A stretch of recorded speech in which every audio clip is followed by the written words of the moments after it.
విజయనగరం జిల్లా రాజం నియోజకవర్గం రైతుల మధ్యలో నెలకొన్న ఆందోళన. ఖరీఫ్ సీజన్ లో రైతులకు నేటికి అందని యూరియా. ఎరువులు దుకాణాల వద్ద యూరియా కోసం పడికాపులు కాస్తున్న రైతులు. రైతే దేశానికి వెన్నుముక, రైతే రాజు అని అన్నాడు ఒక మహానుభావుడు. కానీ నేటి పరిస్థితి దానికి విరుద్ధంగా ఉంది. ఖరీఫ్ సీజన్కు నారుమడులు, పంట పొలాలను వదిలి రైతులు రోడ్డెక్కి ఎరువుల దుకాణాల వద్ద పడరాని పాటులు పడుతున్నా యూరియా మాత్రం దొరకట్లేదు అని రైతులు ఆందోళన వ్యక్తం చేస్తున్నారు. మంత్రులు, ప్రజాప్రతినిధులు మాత్రం యూరియా, ఎరువుల కొరత లేదని చెబుతున్నారు. నేడు రాజాంలో రైతులు ప్రధాన రహదారిపై బైఠాయించి నిరసన తెలియజేశారు. ట్రాఫిక్కు తీవ్ర అంతరాయం కలిగింది. పోలీసుల రంగ ప్రవేశం చేయడంతో రైతులకు, పోలీసులకు మధ్య వాగ్వాదం జరిగింది. చివరకు పోలీసులు రోడ్డుపై బైఠాయించిన రైతులకు నచ్చజెప్పి ట్రాఫిక్ను క్లియర్ చేశారు. ఎరువులు దొరకక పంట దిగుబడి తగ్గే ప్రమాదం ఉందని ఆందోళన చెందుతున్నారు రైతులు.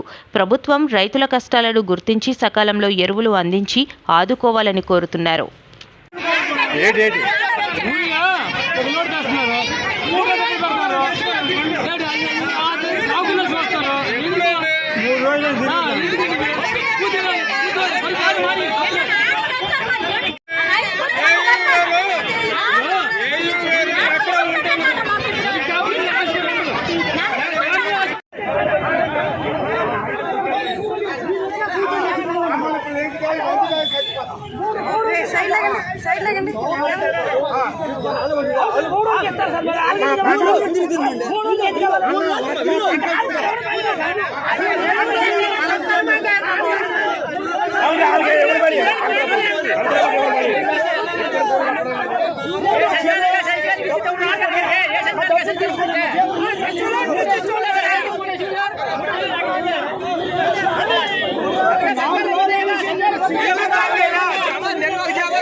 కూర్చో